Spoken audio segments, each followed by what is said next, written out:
শুধুমাত্র কলকাতা বিশ্ববিদ্যালয় বা পশ্চিমবঙ্গে না, গোটা দেশ জুড়ে এই এনটিএর পরীক্ষা নেওয়ার ফলে নিটে যা দুর্নীতি হয়েছে, ছাত্রদের ভবিষ্যৎকে খাদের কিনারায় এনে দাঁড় করিয়েছে। আর যাদের দুর্নীতি হয়েছিল, যারা দুর্নীতির সঙ্গে যুক্ত সেই এনটিএ, তাদেরকে নিয়ে আবার পরীক্ষা কন্ডাক্ট করাচ্ছে এই সেন্ট্রাল গভর্নমেন্ট। আসলে দুর্নীতি পরায়ণ এই সেন্ট্রাল গভর্নমেন্ট নতুন করে ক্ষমতায় আসবার পর ওদের ছাত্রবিরোধী যে মুখ সেটা বেরিয়ে পড়েছে। শুধুমাত্র কেন্দ্রের ক্ষেত্রে না, রাজ্যেও এসএসসি টেটের ক্ষেত্রেও আমাদের একই অভিজ্ঞতা। আমাদের মোদ্দা কথা হচ্ছে ছাত্রদের ভবিষ্যৎ কী, পড়াশুনো শেষ হওয়ার পর চাকরি চাই, কর্মসংস্থান চাই, এই দাবিতেই আজকের এই ধর্ম।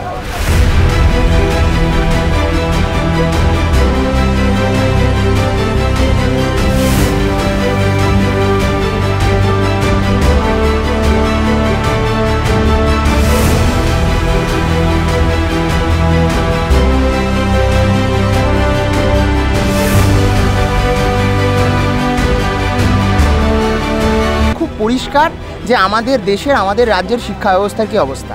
এসএসসি টেট আমরা সবাই জানি, অলরেডি আমাদের রাজ্যের প্রাক্তন শিক্ষামন্ত্রী পার্থ চট্টোপাধ্যায় এখনও জেলে আছে, এবং গত কিছুদিন আগে নিট পরীক্ষার মতন একটা পরীক্ষা যেখানে ডাক্তার তৈরি হয়, সেখানের কী অবস্থা সবাই জানে।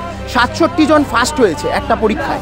তারপরে নেট পরীক্ষা, যেটা আমরা দিয়েছি, আমিও দিয়েছি, সেই নেট পরীক্ষা হওয়ার 24 ঘন্টার পরের মধ্যে 32 ঘন্টা সময়ের মধ্যে বাতিল হয়েছে। আমাদের মতন ছাত্ররা যারা নিজেদের অর্থ উপার্জন করে পড়াশোনা করে, উচ্চশিক্ষায় যাওয়ার চেষ্টা করে, অধ্যাপক হওয়ার স্বপ্ন দেখে, তাদেরকে ভেঙে দেওয়ার চেষ্টা হচ্ছে, তাদের লড়াই ভেঙে দেওয়ার চেষ্টা হচ্ছে। যারা পড়াশোনা করে তারা জানে মাস্টার্সের পর অধ্যাপক হতে গিয়ে তাদের কী পরিমাণ লড়াই করতে হয়, সেই লড়াইটা সরকারও ভালো করে জানে। সেই জন্যই আমাদেরকে ভাঙার চেষ্টা হচ্ছে। আমাদের 3 মাস পিছিয়ে যাওয়া, আমাদের পরীক্ষা 3 মাস পিছিয়ে যাওয়া মানে আমাদের জীবন 3 মাস পিছিয়ে যাওয়া। আমরা প্রতিদিন লড়াই করে চলেছি। টাকার বিনিময়ে সব কিছু যদি হয়ে যায়, তাহলে আমরা পড়াশোনাটা করে লাভটা কী পাচ্ছি? আমরা ছোটোবেলার থেকে স্বপ্ন দেখি যে একটা ছেলে মেয়ে ডাক্তার হবে, বা সে রিসার্চ করে জ্ঞান বিজ্ঞানের চর্চাকে এগিয়ে নিয়ে যাবে, পিএইচডি করবে।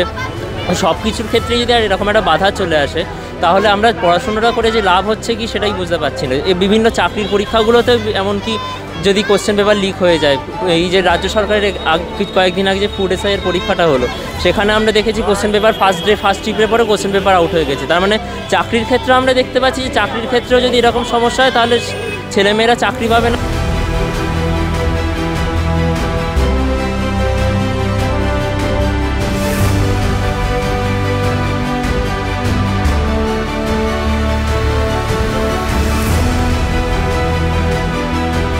নিট এবং নেট এই দুটি সর্বভারতীয় স্তরের যে পরীক্ষা, এই পরীক্ষায় যে দুর্নীতির অভিযোগ এসেছে, সেই অভিযোগগুলির বিচার বিভাগীয় তদন্ত করতে হবে এবং দোষীদের কঠোর শাস্তি দিতে হবে।